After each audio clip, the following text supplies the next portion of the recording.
Hey, what's up, everybody? Welcome back to Hoops Unfiltered. This is episode 2. Got my man Brian Chase back in the building. What's up, man? Glad to have you back. Appreciate it. Man, Big time. You harder to get at than the president, man. No, I just don't like people. I hate people. No disrespect to nobody, but I'm just an isolated guy, man. Yeah, I hear that. But before we get into this thing, of course, since the last time we sat down, had a tragic loss that shook the basketball world. Well, really, the entire world. Period. Of course, speaking about the helicopter accident with Kobe and Gianna and the 7 other victims. Just a terrible, terrible tragedy. Just took me by surprise. I'm sure it did everybody else.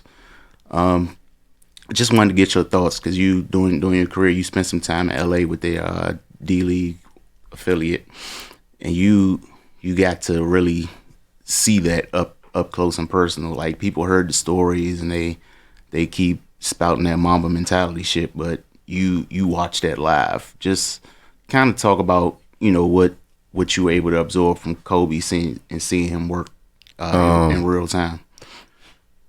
I think we had a couple conversations, but one was personal and the rest was more general to the team. But I think what I absorbed from him was his energy. Mm-hmm. His energy said, fuck y'all, at the end of the day. That's what his energy said. His energy, it didn't matter to nobody, because once he stepped in between those lines, this is what it is. When I first got to LA, my very first practice, I had the fortunate opportunity to cross paths with him. We was finishing shoot around and they were coming in from practice, and he just asked me, he was like, you're the new guy, right? Mm-hmm. And I said, yeah. And he was like, y'all play today, right? Before us. And I said, yeah. And he was like, man, good luck, and don't take no bullshit from the other team. And he went into their locker room. We went into ours, and that was my, first interaction with him. But I was fortunate enough to, sit there and watch these guys practice every single day, because they practiced right behind us when I was with the defenders. Right. So, man, I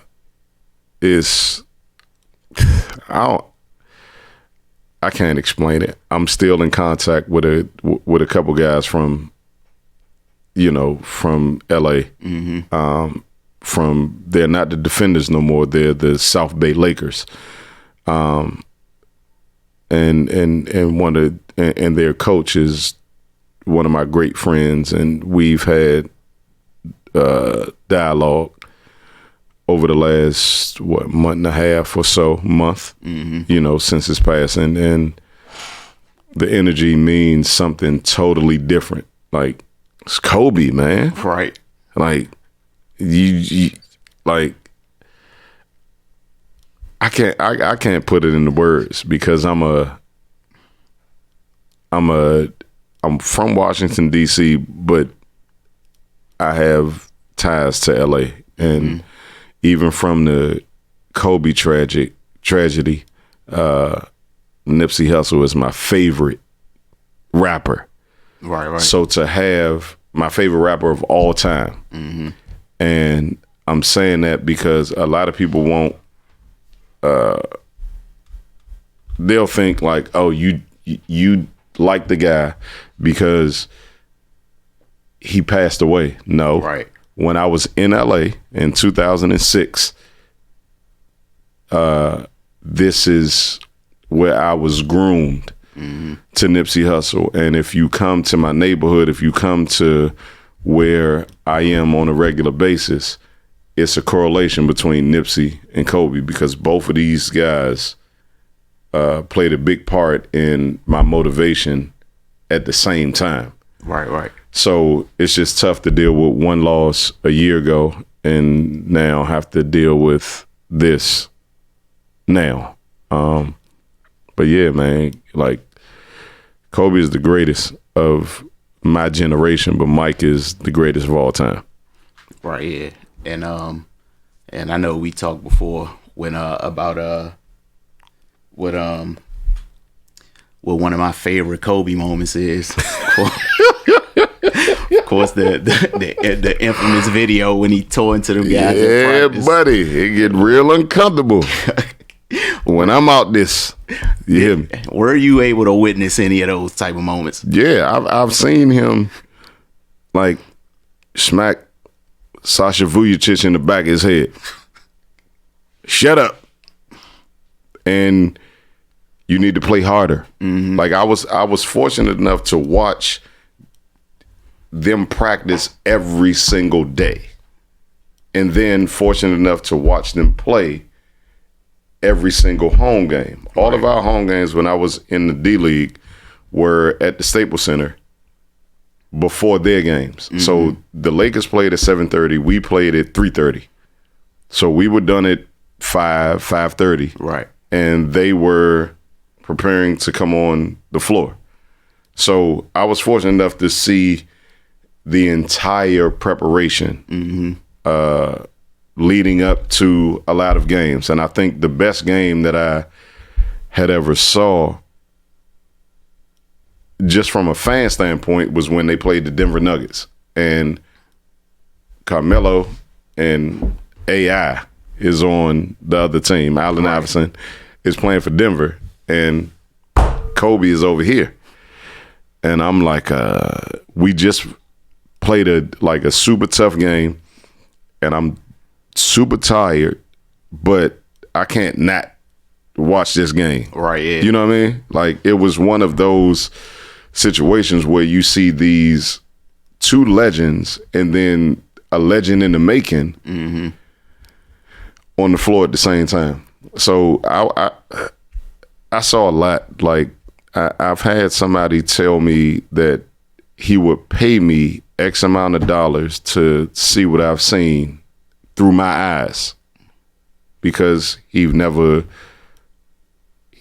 imagine, some of the things that I've seen. Yeah, those are invaluable experiences, man. So like, what does that say to you about a guy that's able to, go with his teammates like that, or be borderline disrespectful, according to some people, but they, the teammates just accept it and taking a stride to keep him moving? Like, what does that say about the influence Kobe had and how they viewed him and respected him?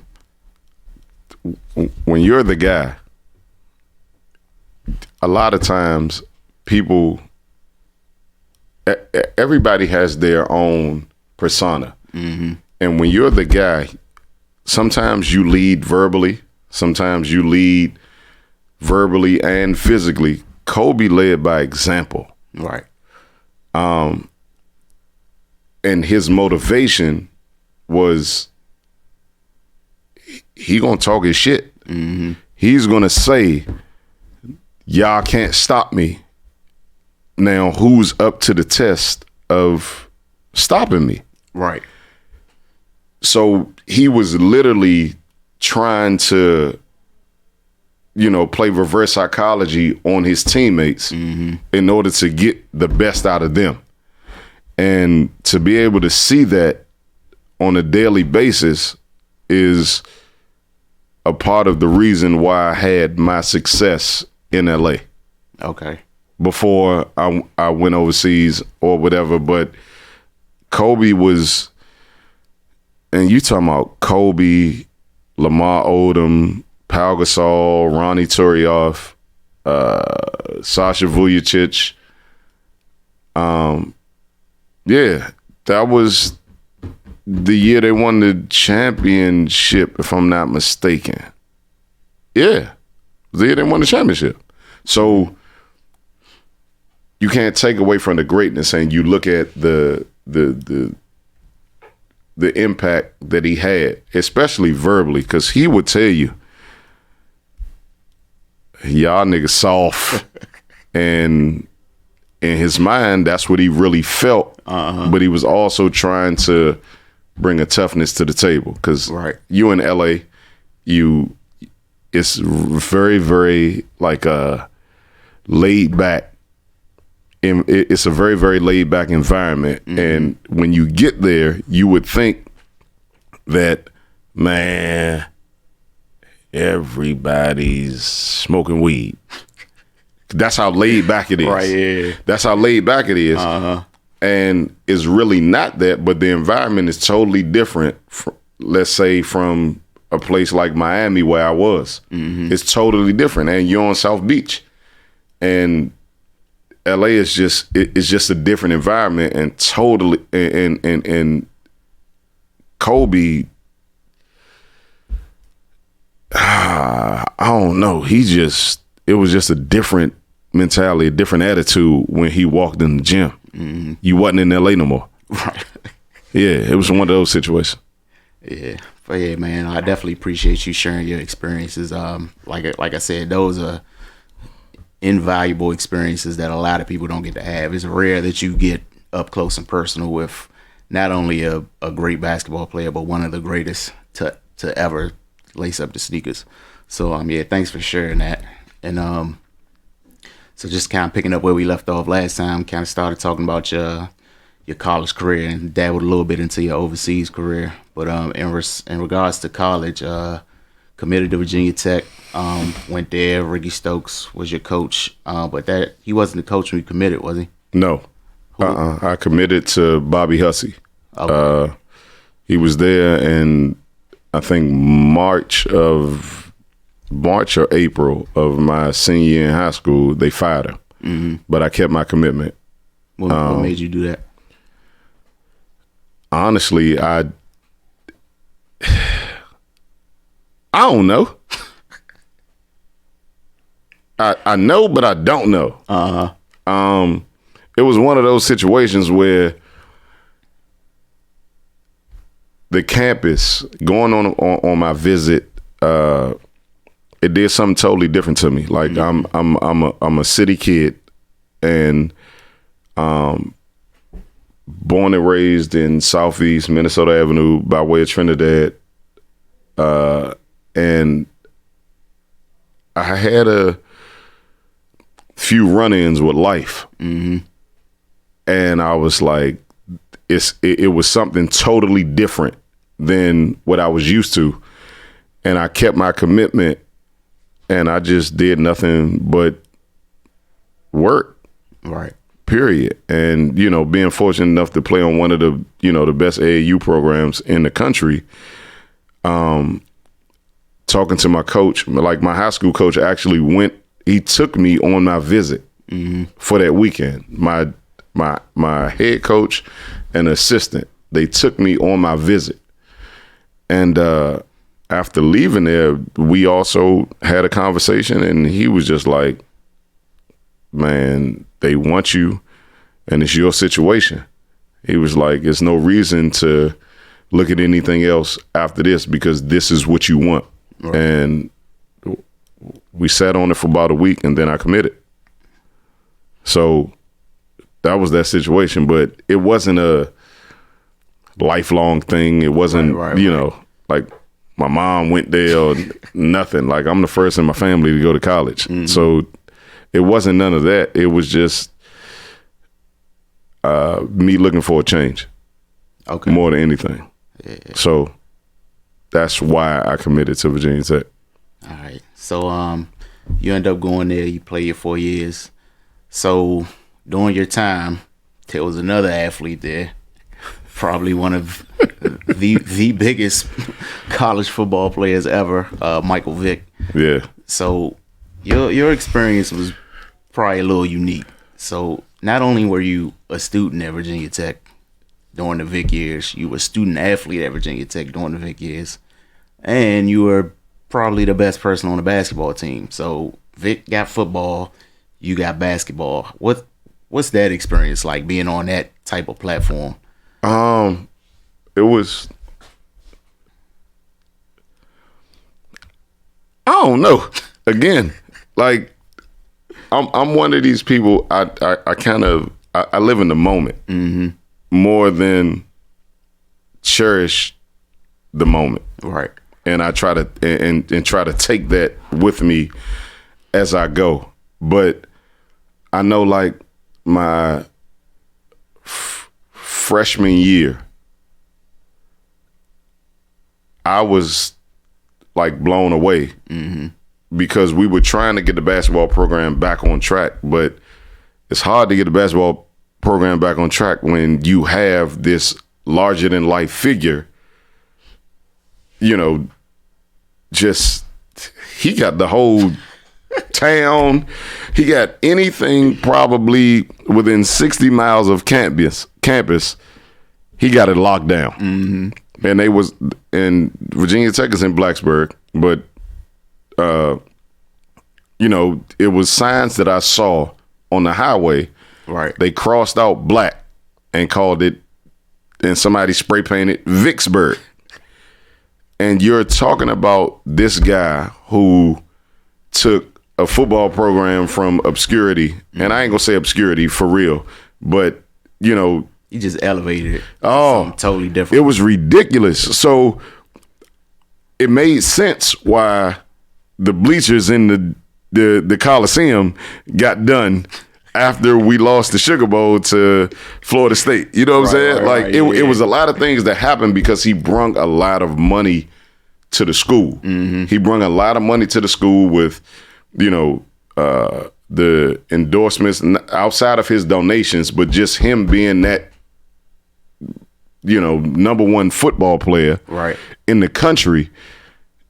It was a lot of money that we actually received as a university that changed the dynamic of the campus, that changed, you know, like construction and stuff just started happening. And you're trying to figure it out, but it also came from him just being great. But campus, electric. And if he was out and you were a part of it,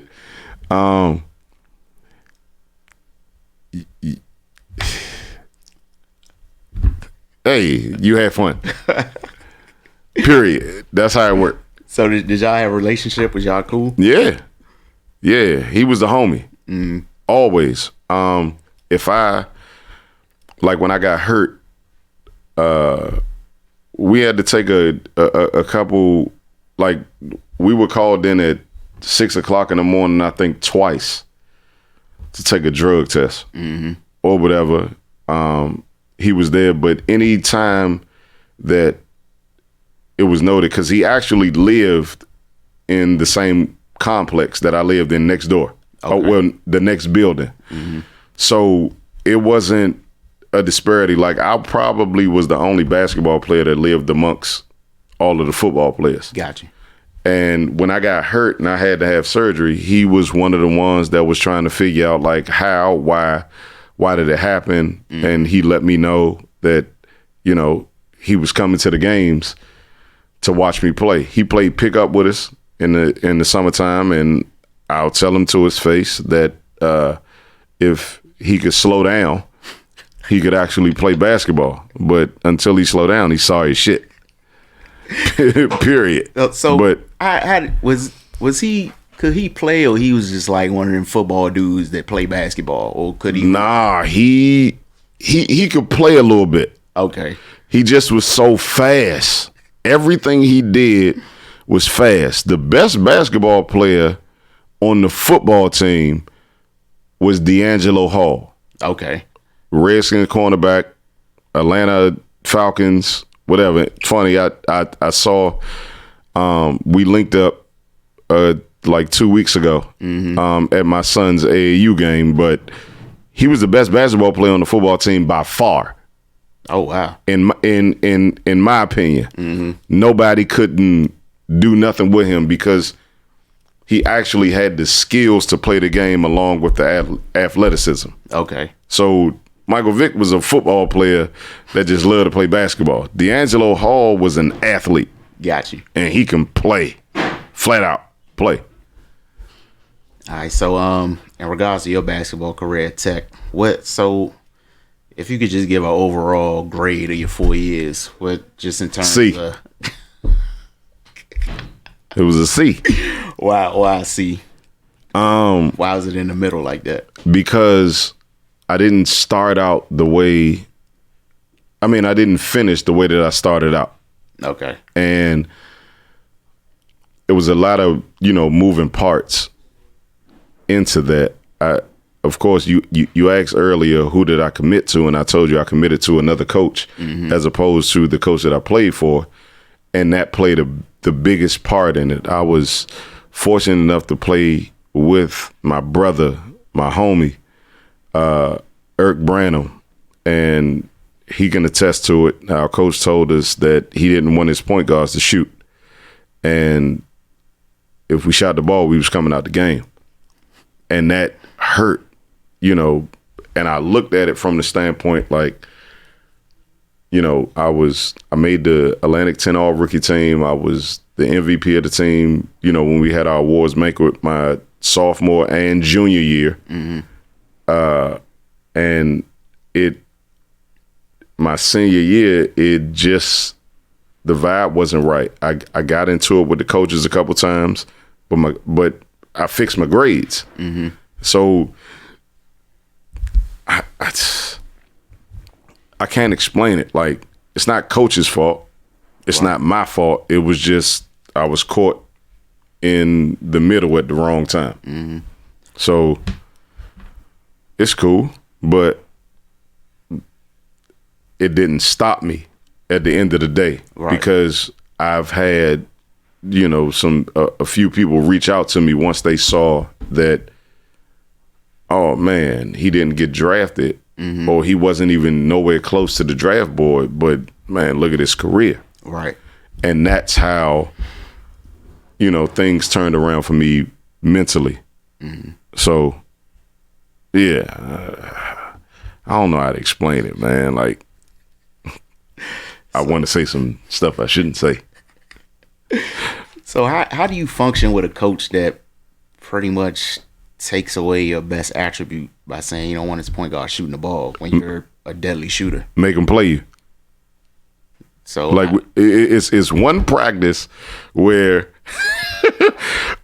I say this on a regular basis, like to some of the kids that I speak about, and they can't grasp why I did it. But he was being a jerk. It was a tough practice that day. And he was feeling some type of way, like he was getting on us about every little detail. So something happened and somebody ran the play the wrong way.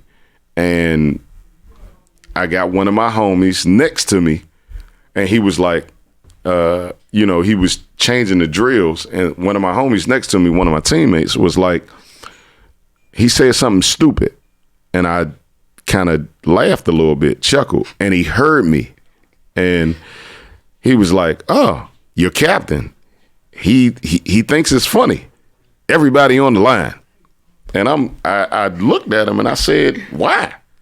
On the line for what? Like, I didn't laugh out like super duper loud. I didn't. Right. It wasn't a crazy laugh or anything. He just heard me chuckle. And we wasn't getting along at the time. And when he said it's a suicide and everybody got to make it in 24 seconds or something like that, I took it upon myself to generously trot.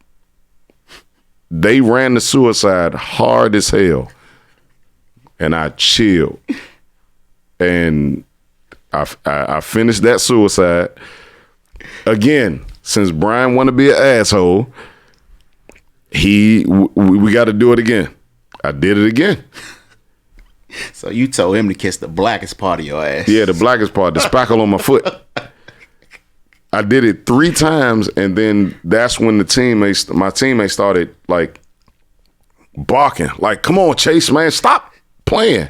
And I was like, "Man, all y'all shut the fuck up, because y'all don't understand why I'm doing what I'm doing." Right.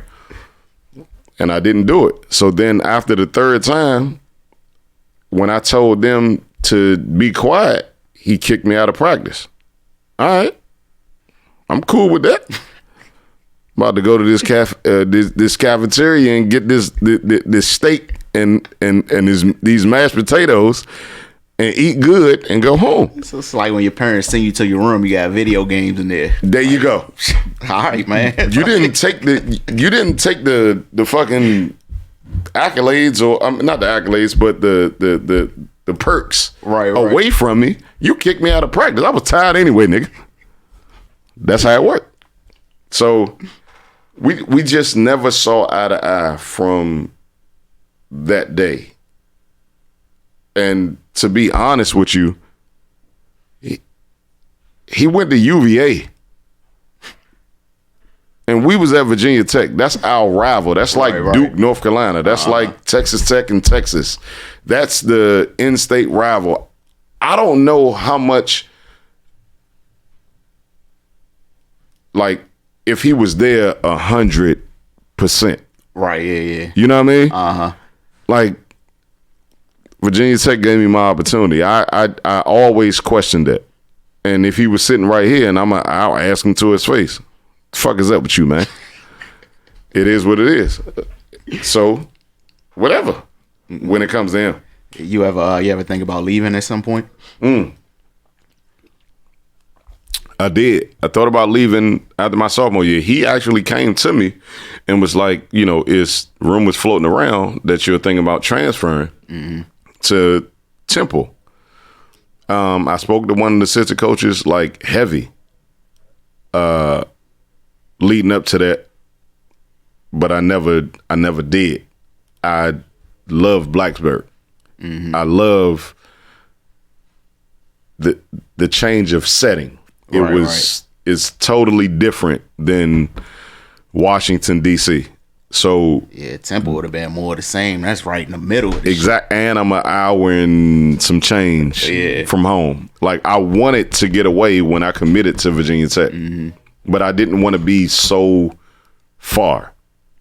So that was perfect for me. My 4 hours to Virginia Tech, that was perfect for me. Okay. Period. Hey, you ever think about what would it have been like playing under John Chaney? Yeah, I thought about it because I'd have played with two of my friends, and then I'd have had to practice at 6 o'clock in the morning, and I'm good. No, man. I just became a morning person after I retired. Like, I don't interrupt my sleep, especially to get up and, be active. Right. But, I would have played a year, if I'm not mistaken, looking back on it, I'd have played a year with Kevin Ladd, and I'd have played 2 years with David Hawkins, I think. Yeah, all that kind of just... Yeah, it all kind of... I'd have been caught in the middle of... My 4 years, I'd have been caught in the middle of both of their careers. Right. So, I thought about it.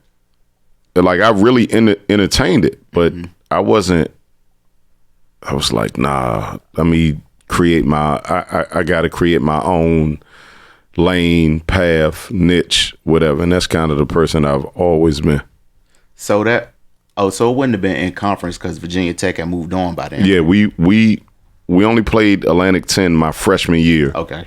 And we went Big East my sophomore year. Gotcha. So it wouldn't have been a conflict of interest or, hard for me to transfer. It wasn't. It wouldn't have been that. So what were your expectations at the end of your career? Like, what were your pro prospects looking like? The end of my career at college? Yeah. None. I didn't have no expectations. I just knew honestly, I didn't want to play basketball no more. Damn, for real? I'm dead serious. Like, I had this conversation with my high school coach who was my trainer throughout my career. So I don't want to play no more. I quit. Really? I'm dead serious. I quit. And he asked me why. And I told him, I said, Ricky Stokes took the fun out of playing basketball. I don't want to play anymore. I don't like the business of it. The business is what shut me down. And he slowly worked on my mind like he did in high school, but don't do that. Don't say that. You're going to regret it if you just up and decide to really, really quit at this point. So what he did was,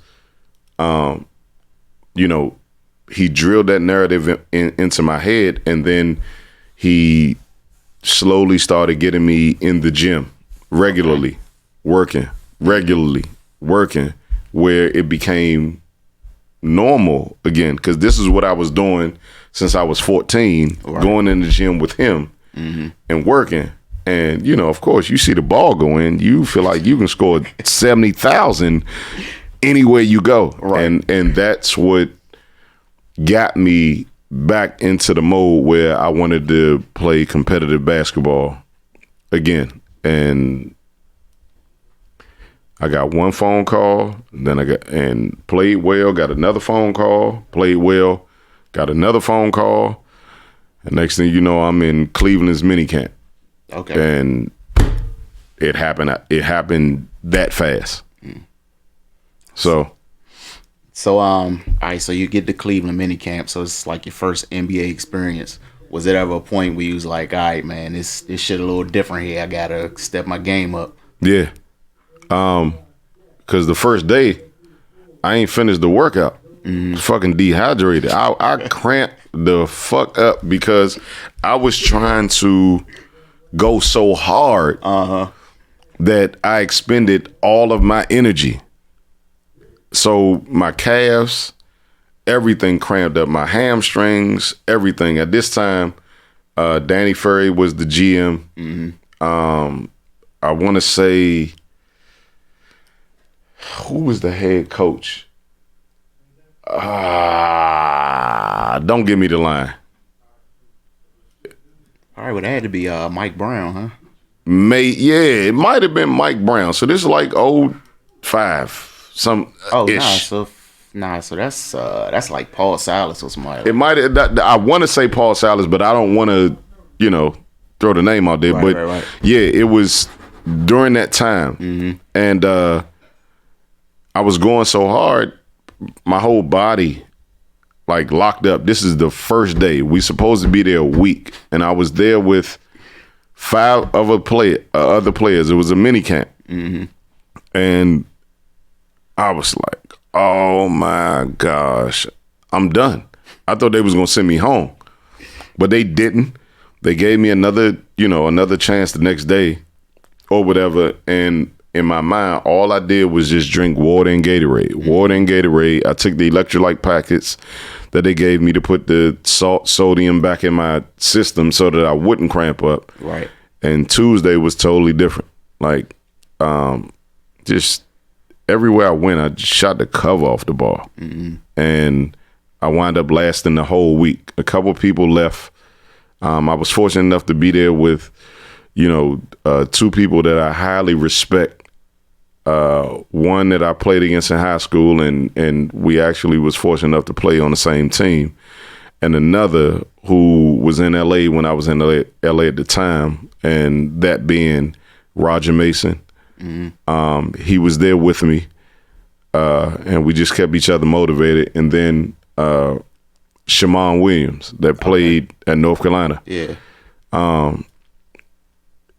His little nuggets of advice that day, along with us being in LA at the same time, man, did wonders for me. It changed a lot, other than just me being able to see Kobe do work every day. Right.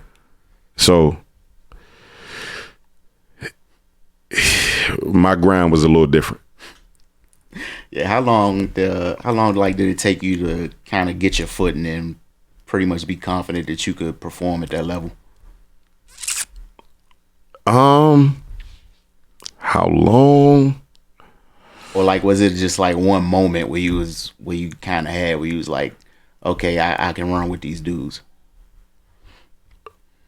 I think the moment was when I got that professionally.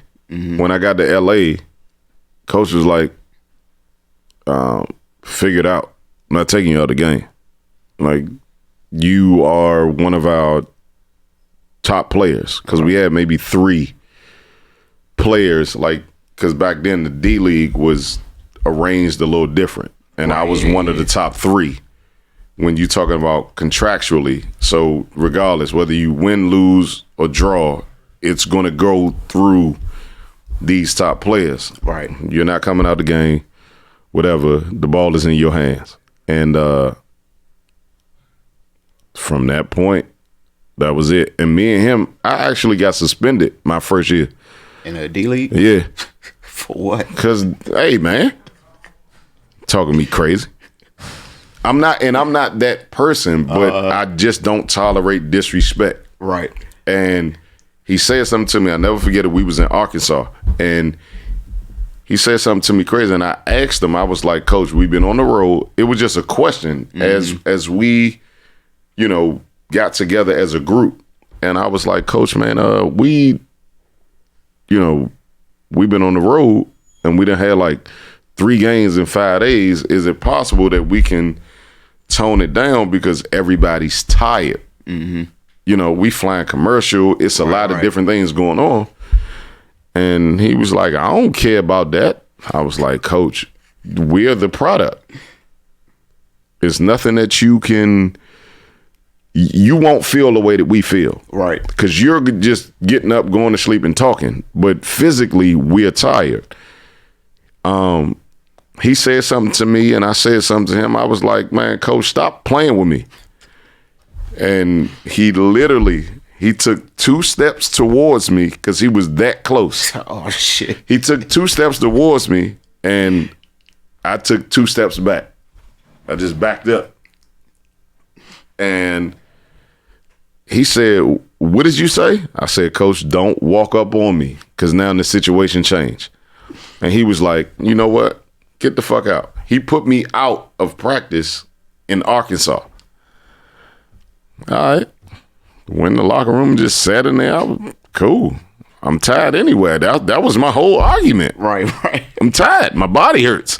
So if you give me an out, and honestly, from that point on, we never had an issue. It was a totally different respect, because he knew that I was going to stand my ground on what I felt.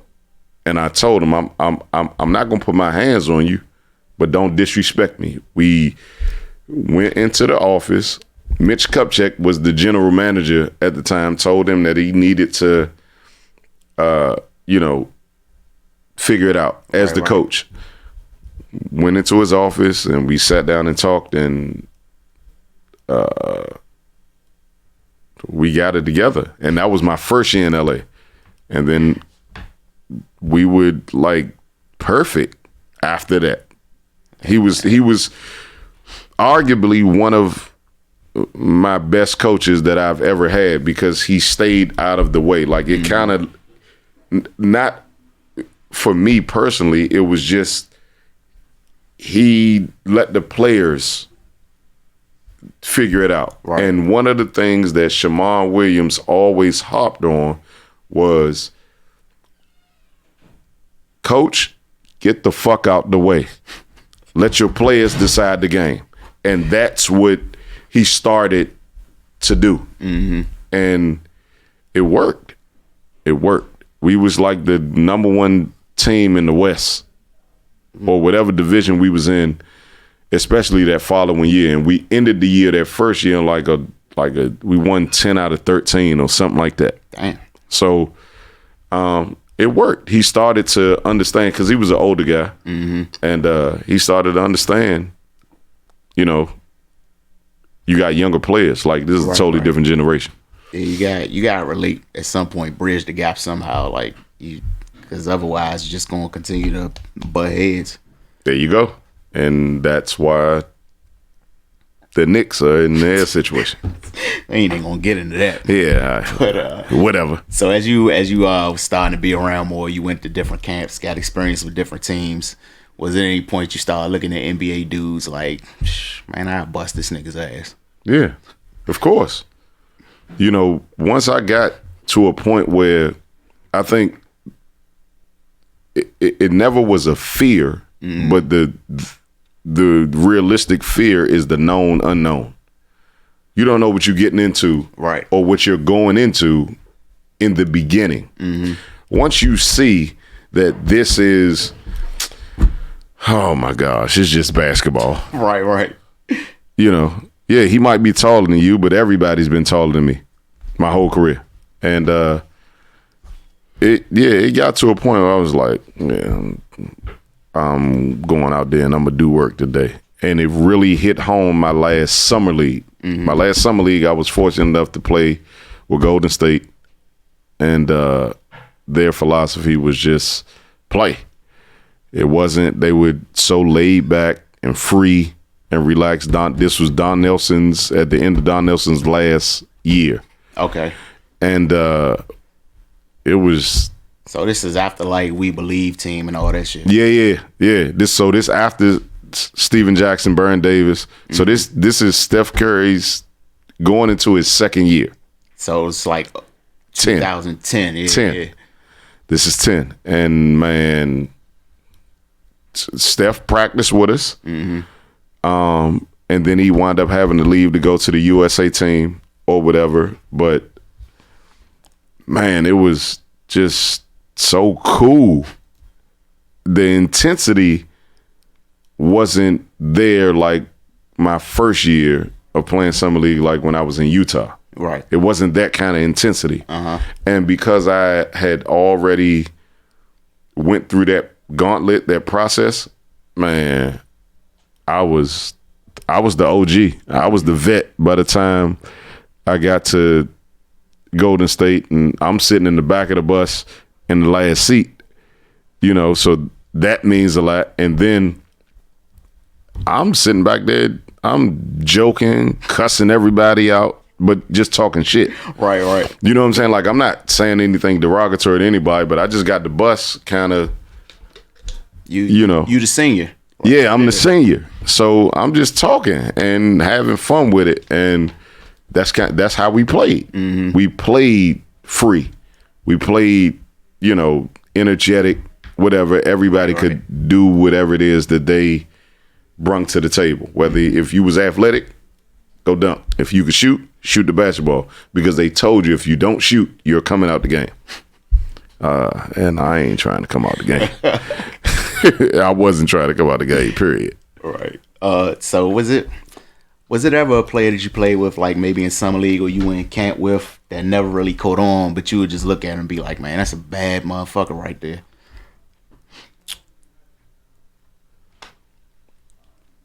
Outside of the NBA? Any level, overseas, NBA, any level professionally.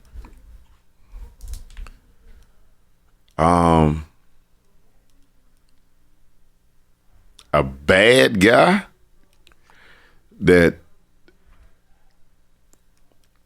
I always had the most respect for because of his approach. He's just different. A lot of people, you know, in this generation, they won't remember the name, but my first year overseas was Preston Shumpert. Played at Syracuse. Averaged like 23 or so in the Big East. But P, man, you needed a big shot. P knocked that joint down. You needed the right play. He did it. He wasn't a ball handler or anything. About 6'5", 6'6", and he played like how Klay Thompson played. That's how he played in college. Okay. He run off of these back screens and single doubles and everything. He catch and shot that basketball, and 75, 80% of the time he made the shot that we needed to make. That's a lot. Yeah, hell yeah. That's a lot. And we were one of, like, we finished third in Turkey, and he was our leading scorer and wound up making an all-star team. And I think he finished runner-up for MVP of the league or whatever. But that situation right there, he just got it. But I also want to I can't say this. If I say Preston, I got to say him because they did it in two totally different ways. God rest his soul, Andre Emmett. Oh, yeah. Andre Emmett played with me in LA, and I don't know how he did it. He couldn't jump over a phone book, but he was 6'5", and he got a bucket. I don't know how he did it. You always try to wonder, like, how you do this? How you do it with all these pump fakes and things like that? But he would walk away. If he played 20 minutes, he had 19. If he played 25 minutes, he had 23. Yeah, Slim Dig used to fill it up. He can get a bucket. He knew how to score. And that's the thing. So that was like, those two players like really stick out to me over the course of my career. Yeah. Who's your favorite teammate ever? Jarius Jackson. That's my man. Where you at, JJ? That's my guy. My favorite teammate ever was Jarius Jackson. Played at Texas Tech with Andre Emmett for, I want to say they was there for maybe 1 or 2 years together, but me and JJ had the opportunity to play on the same team for 2 years, but was in Italy together for 3 or 4 years. But what a lot of people don't understand is that when you are an athlete, you spend the majority of your time of your life with your teammates. All right. And JJ lived over top of me. We lived in the same building and had pretty much the same condo, the same flat. It was identical. He lived on the 4th floor. I lived on the 3rd floor. We was together every day. So, you know, his family, his wife, his kids, all of that. We did all of everything together. Christmas, Thanksgiving.